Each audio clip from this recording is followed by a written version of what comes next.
हंस रूप से सनकादि को दिए हुए उपदेश का वर्णन। भगवान श्री कृष्ण कहते हैं, प्रिय उद्धव, सत्व, रज और तम ये तीनों बुद्धि प्रकृति के गुण हैं, आत्मा के नहीं।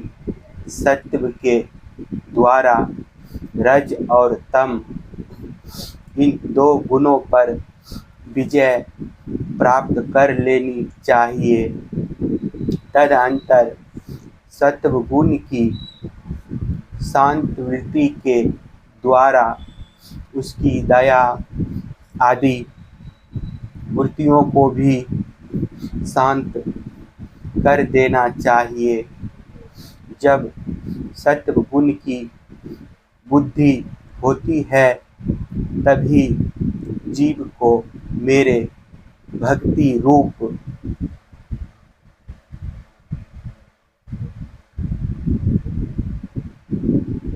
स्वर्ग धाम की प्राप्ति होती है। निरंतर सात्विक वस्तुओं का सेवन करने से ही सत्व गुण की बुद्धि होती है और तब मेरे भक्ति रूप स्वधर्म में प्रवृत्ति होने लगती है। जिस धर्म के पालन से सत्व गुण की बुद्धि हो वही सबसे श्रेष्ठ है। वह धर्म रजोगुण और तमोगुण को नष्ट कर देता है। जब वे दोनों नष्ट हो जाते हैं तब उन्हीं के कारण होने वाला अधर्म भी शीघ्र ही मिट जाता है। शास्त्र, जल, प्रजाजन, देश, समय, कर्म, जन्म, ध्यान, मंत्र और संस्कार ये 10 वस्तुएं यदि सात्विक हो तो सत्व गुण की, राजसिक हो तो रजोगुण की और तामसिक हो तो तमोगुण की वृद्धि करती है।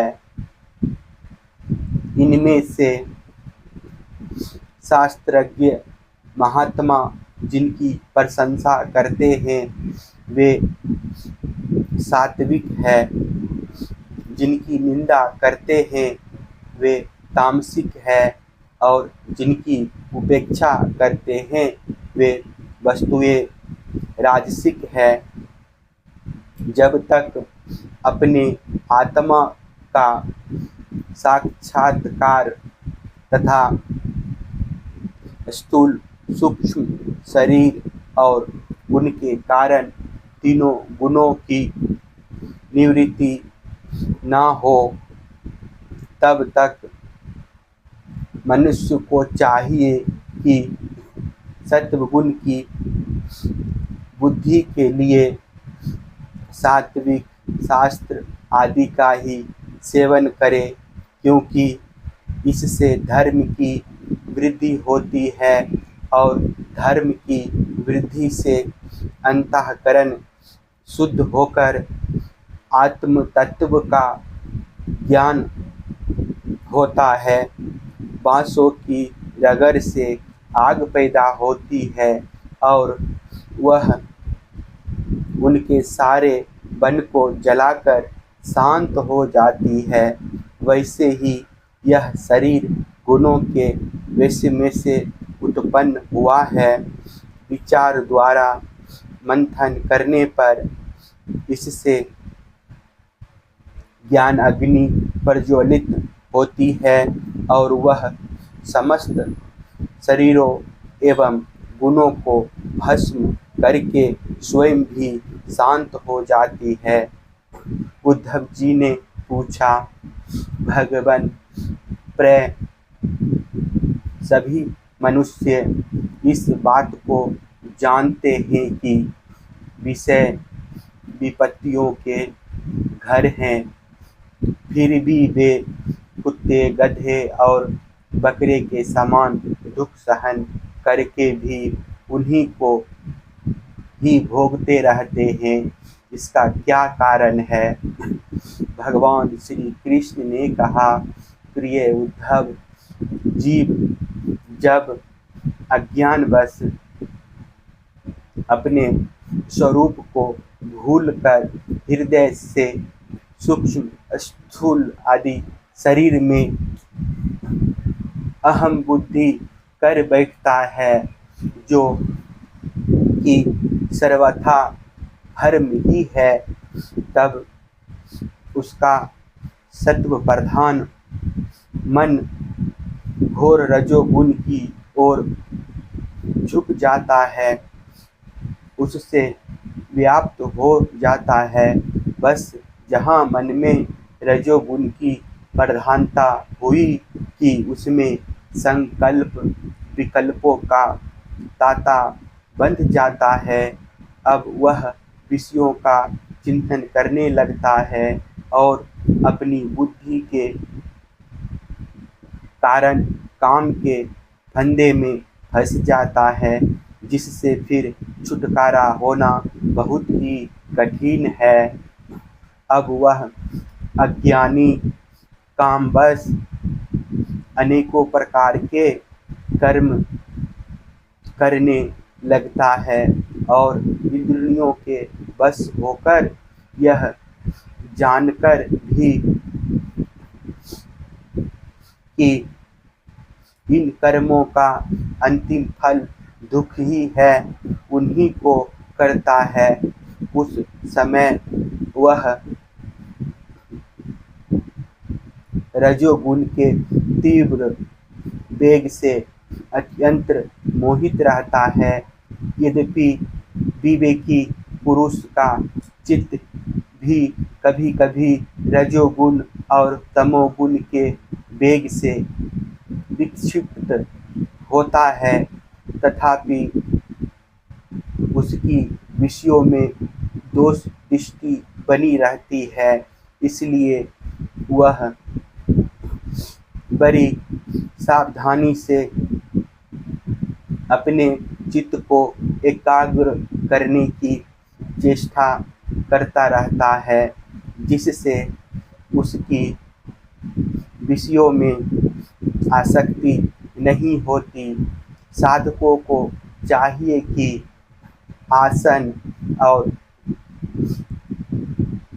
प्राणवायु पर विजय प्राप्त कर अपनी शक्ति और समय के अनुसार बड़ी सावधानी से धीरे धीरे मुझ में अपना मन लगावे और इस प्रकार अभ्यास करते समय अपनी असफलता देखकर तनिक भी ऊबे नहीं, बल्कि और भी उत्साह से उसी में जुड़ जाए। प्रिय उद्धव, मेरे शिष्य सनकादि परम ऋषियों ने योग का यही स्वरूप बताया है कि साधक अपने मन को सब ओर से खींचकर विराट आदि में नहीं, साक्षात मुझ में ही पूर्ण रूप से लगा दे। उद्धव जी ने कहा, श्री कृष्ण, आपने जिस समय जिस रूप से सनकादि परम ऋषियों को योग का आदेश दिया था, उस रूप को मैं जानना चाहता हूँ।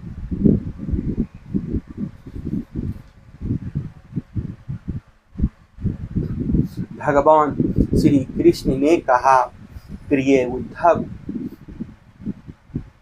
सनकादि परम ऋषियों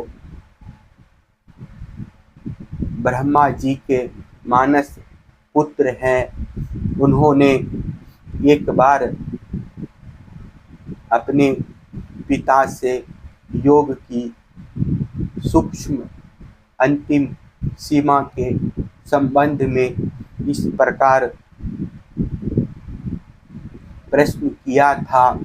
सनकादि परम ऋषियों ने पूछा, पिताजी, चित्त गुणों अर्थात विषयों में घुसा ही रहता है और गुण भी चित्त की एक एक वृत्ति में प्रविष्ट रहते ही हैं, अर्थात चित्त और गुण आपस में मिले जुले ही रहते हैं। ऐसी स्थिति में जो पुरुष इस संसार सागर से पार होकर मुक्ति पद प्राप्त करना चाहता है, वह इन दोनों को एक दूसरे से अलग कैसे कर सकता है। भगवान श्री कृष्ण कहते हैं, प्रिय उद्धव, यद्यपि ब्रह्मा जी सब देवताओं के शिरोमणि स्वयंभू मनु और प्राणियों के जन्मदाता हैं, फिर भी सनकादि परम ऋषियों के इस प्रकार पूछने पर ध्यान करके भी वे इस प्रश्न का मूल कारण न समझ सके, क्योंकि उनकी बुद्धि कर्म प्रबन्न थी। उद्धव, उस समय ब्रह्मा जी ने इस प्रश्न का उत्तर देने के लिए भक्ति भाव से मेरा चिंतन किया। तब मैं हंस का रूप धारण करके उनके सामने प्रकट हुआ। मुझे देखकर सनकादि ब्रह्मा जी को आगे करके मेरे पास आए और उन्होंने मेरे चरणों की वंदना करके मुझसे पूछा कि आप कौन हैं